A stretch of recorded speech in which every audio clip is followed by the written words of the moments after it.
guys, this is language lesson for page 161. I've written the sentences of Think A on the board, and we're going to go over this together.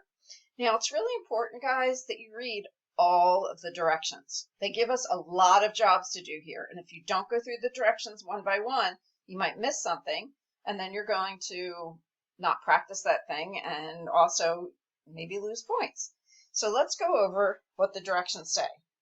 The first direction says, draw a line dividing the subject and predicate parts of each sentence. So let's go through and do that. It says, the full moon shone brightly on the quiet lake. So our subject here is the moon, and our verb is shone. So we are going to make our line between the subject and predicate right there. The next sentence, some children excitedly watched the comet through a large telescope. Well, who is that sentence about? It's about the children.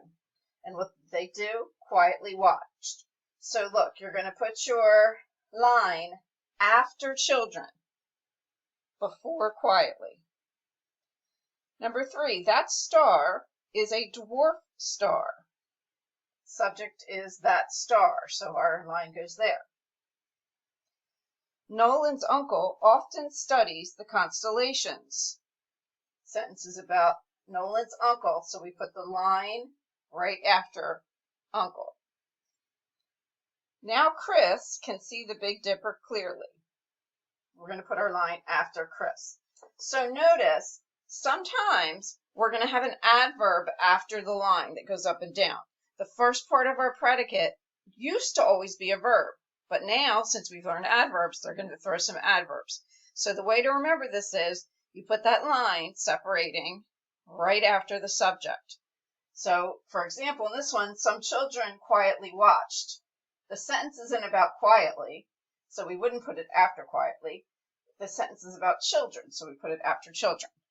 Okay, so we've completed the first job, which was to draw a line between the subject and the predicate. Now, number 2 says, underline each verb twice, underline each subject once. Okay, so our subject here, moon, and our verb is shown. Children, now be careful, they didn't quietly. What did the children do? They watched. Number 3, star, and then our verb is. Remember those verbs that are, we call them state of being verbs, am, is, are, was, were. Nolan's uncle, that's a tricky one. So our subject is uncle. We're going to come back and talk about what Nolan's is in a minute, but our subject is uncle, and uncle studies. And Chris, and here we have one of those verbs that's a verb phrase, can see. All right. So now, we've done number 1 and number 2. Number 3 says, draw a box around each noun, including the subject. So any nouns we find, we're going to draw a box around them. All right, here we go. I'm switching to my blue. So in this sentence, we have moon. And if you want to do this with colored pencils, instead of just doing it with your regular pencil, that would be a great idea, because then you can actually see the different things you've done in the sentence. If it works for you, try that out. All right. And lake in this sentence. In the next one, we have children. We have comet, and we have telescope. The next sentence, we have star, and star again. We have uncle, and constellations. And we have Chris, and we have So in this case, and I actually wrote this wrong when I copied it down, these should be capital letters. Big Dipper is the name of a constellation. So because those two words go together to name a specific constellation, they're going to be the noun, Big Dipper. Kind of like if you had Mrs. Stanton, two-word subject. Mrs. Stanton, if it were the subject, both words would be together. All right, so I want you to make sure you have this much done so far. Go ahead and pause. I'll move you closer. And then once you make sure you have all this part done, we're going to go on to the next instruction. Okay, so we've done number 1, we've done number 2, and we've done number 3. Now, number 4 says, circle each adjective and draw a small arrow from the adjective to the noun it describes. Okay, so remember, a, and, the, always adjectives. Always circle those. So let's look. We have the, full, and they describe the moon. And then we have over here the and quiet, which describe the lake. Here, some, it's one of those verbs that tell how many children, and the, comet. Through a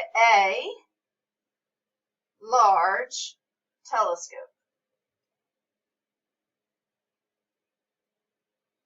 That, remember we talked about adjectives that tell which one?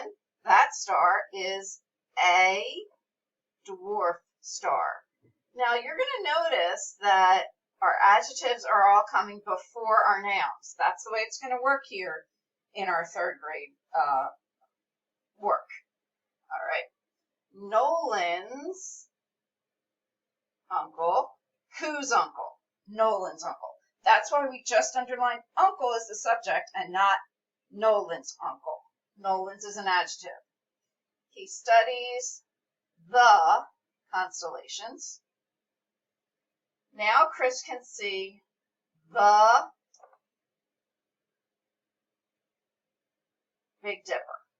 Okay, so again, I'm going to give you a minute to kind of make sure you have all that down. If you need to, pause. And then the next thing we're going to do is we're going to find those adverbs.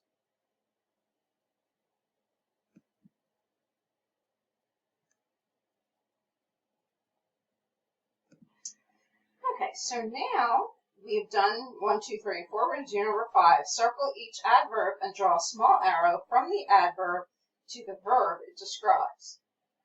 Okay, so the full moon shone brightly. Brightly tells us how it shone. All right. Now, in that sentence, every word is marked except the word on. And you just don't have to worry about the word on right now. We haven't learned about what that is. Okay. Some children excitedly watched the comet through a large telescope. Well, we know our verb is watched, and in this case, our adverb is quietly.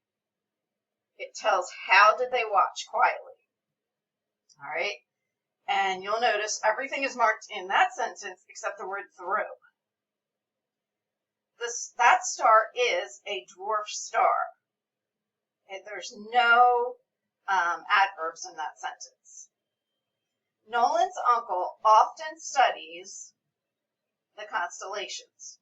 So we have often, it tells how he studies. Now, this last one I thought was a little bit tricky because the adverbs are all over the place. They're not just right next to the verb. So we have now Chris can see the Big Dipper clearly. Well, you probably knew clearly was because it's one of those ones that has ly at the end, and that's usually a pretty big hint that it's an adverb. So we know he can see clearly. But there is another adverb in that sentence. Do you know what it is?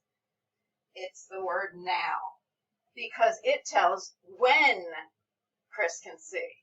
When can he see? Now. All right. I'm going to give you another minute to make sure you have that all written down.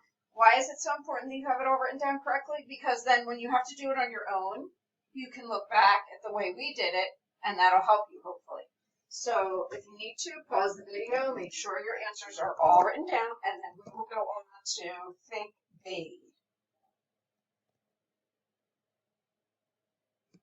Okay, so I've written the words for Think B up here on the board. We're just going to look at those, and then I'm going to let you pick your own adjective or adverb. But what it tells us, if the word is a noun, we need to write an adjective that could describe it. If it's a verb, we have to write an adverb. So let's just go through the words and talk about them quickly, and then you will finish off the page on your own. So shoes. Shoes are a thing. That means they're a noun.